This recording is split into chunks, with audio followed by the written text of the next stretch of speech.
All right, so we are back, and if I look a little bit different or the lighting's a little bit different, we ran a little bit short on time, so I'm picking up from where I left off yesterday.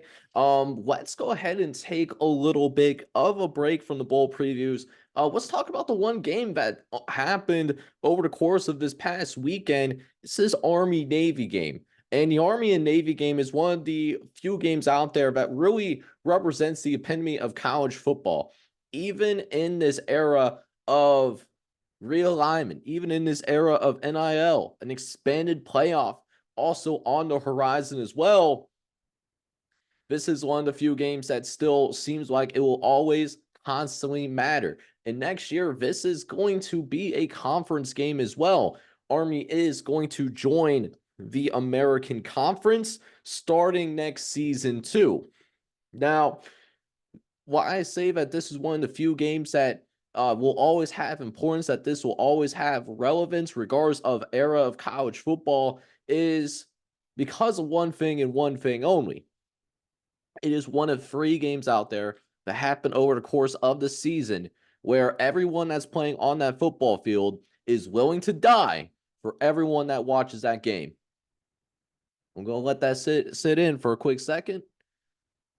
Everyone on that field, whether you're an Army guy, whether you're a Navy guy, the one thing that those two teams have in common is that they are all willing to die and make that ultimate sacrifice for every single person that's watching that game.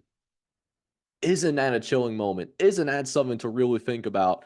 And it shows in the way these two teams play. It comes back to a time where the 4 yards and a cloud of dust was really such a much more common thing that occurred 20, 30, 40 years ago. And that was exactly what we got in this particular game in general. Army and Navy both run those triple options, and they both went at it the old-fashioned 4 yards and a cloud of dust, and it was a low scoring, and it was a competitive game.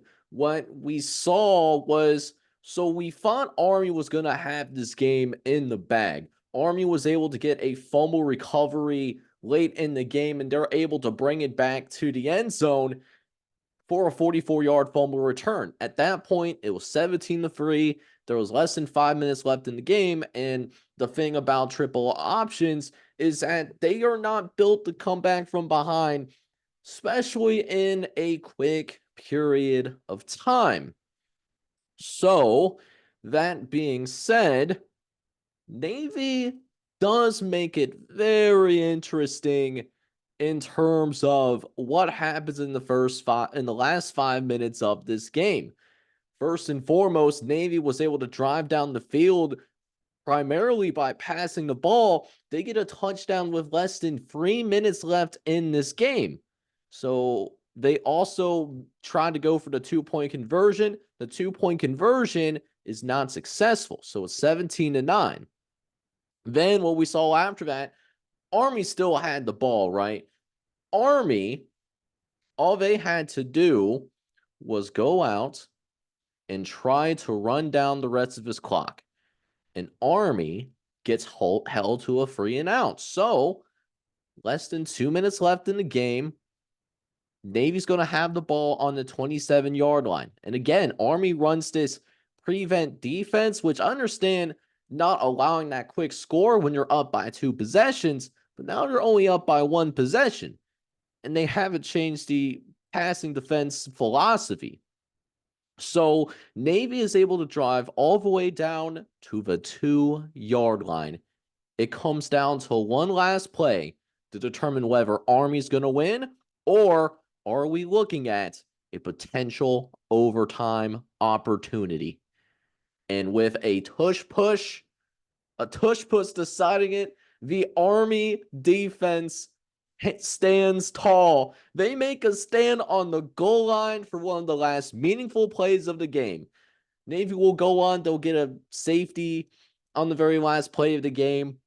It was purposeful, but it was an exciting finish for maybe a game that didn't have as much action as you would see from your typical college football game. If you're watching the Army-Navy game, most of the time you're watching it because of the pregame fanatics that are happening, those activities that are happening in the pregame. And the pregame activities, they certainly lived up to those expectations.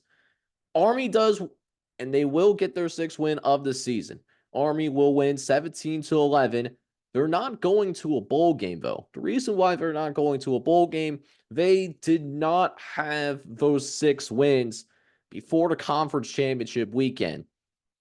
So you hate to see it from that lens, because Army with those 6 wins, I thought should be more deserving than Minnesota, who's gonna go to the Quick Lane Bowl at 5-7. And no disrespect to Minnesota, that's a decent football team as well. But Army should be playing in a bowl game, and that's unfortunately not going to happen because of the timing of the Army-Navy game. But Army does win the Commanders-in-Chiefs trophy because they pulled off that massive upset against Air Force earlier in the year. And we also see Army get a couple of points in our power rating model as well.